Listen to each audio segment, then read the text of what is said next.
क्यों 42वें constitution amendment act को 1976 में उसे छोटा संविधान संशोधन कहा जाता है? Because it brought most extempore far reaching change जो इंडिया के चैलेंजेस में कॉन्स्टिट्यूशन डेवलपमेंट के साथ कुछ चैलेंज रहा उसको देखा गया। It amended large number of are के बहुत बड़े आर्टिकल जो every part of the constitution को अफेक्ट करता था। Constitutional every part of the constitution को अफेक्ट करता था। Alter basic balance between institution को बात कहा जहाँ fundamental right DPSP parliament judiciary executive state सबको चाहे देखा जाता था वहाँ पे अफेक्ट करता है ड्यू टू द स्केल उसके बड़े स्केल को लेकर उसके डेप्थ को लेकर उसके आइडियोलॉजिकल नेचर को लेकर कॉन्स्टिट्यूशन स्क्रीप कॉन्स्टिट्यूशन एक जो एक्सपर्ट था उसने मिनी कॉन्स्टिट्यूशनल बात की। The amendment was enacted during the amendment was enacted during the यह अमेंडमेंट 1975 के दौरान इंदिरा गांधी गवर्नमेंट के दौरान लगाया गया था अपनाया गया था। At the time political environmental जब सेंट्रलाइज अथॉरिटी की बात करती डिबेट ऑफ पावर क्या होगा क्या कौन ज़्यादा पावरफुल होगा क्या सुप्रीम कोर्ट होगा या parliament the government are amendment was necessary.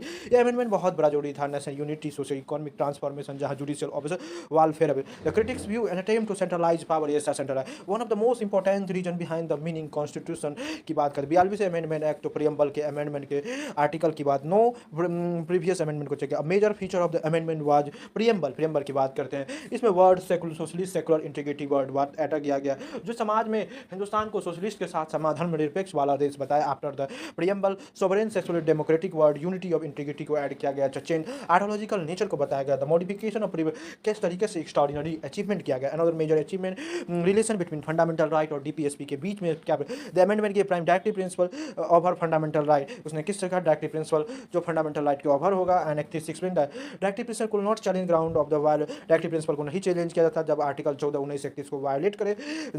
This significant reduce judicial review और इससे क्या हो गया कि जुडिशियल रिव्यू की स्कोप कम हुआ and government justify basic economic transformation welfare registration के। The amendment was a court to part it restrictive which is basic constitution amendment for example constitution amendment could be easily challenge constitution अब इसके बाद challenge नहीं हो सकता। The power article 226 और power of judicial review supreme court के amendment insert 368 article add किया गया था। अमेंडमेंट बियॉन्ड जुडिशियल रिव्यू क्या होता है judicial review declaring that will no limited to parliament judicial rule parliament तक नहीं होगा। This was direct review judicial जो केस भारती केस में जो चैलेंज था उसे चैलेंज किया थ्रू 42 में पार्लियामेंट एमएस अनलिमिटेड पार्लियामेंट के पास बहुत ज़्यादा लिमिटेड पार्टी हो द सेंट्रल कॉन्स्टिट्यूशन कौन सा इसमें चैलेंजेस है। Another important aspect of central government expense of state the amendment shift balance between Indian federalist amendment के द्वारा किस तरीके से आप सेंट्रलाइजिंग पावर को सेंटर को दे दिया गया जहां education forest weight and measure wild animal and bird concurrent range में जाल किया गया जहां पे एजुकेशन में पहले स्टेट के फॉरेस्ट पे सिर्फ स्टेट का वेट एंड मेजर वो सब अंदर पार्लियामेंट की ऑटोनॉमी और पार्लियामेंट को बहुत ज़्यादा ऑटोनॉमी इमेजमेंट यूनिटरी टेंडेंसी की बात कही गई। ड्यूरेशन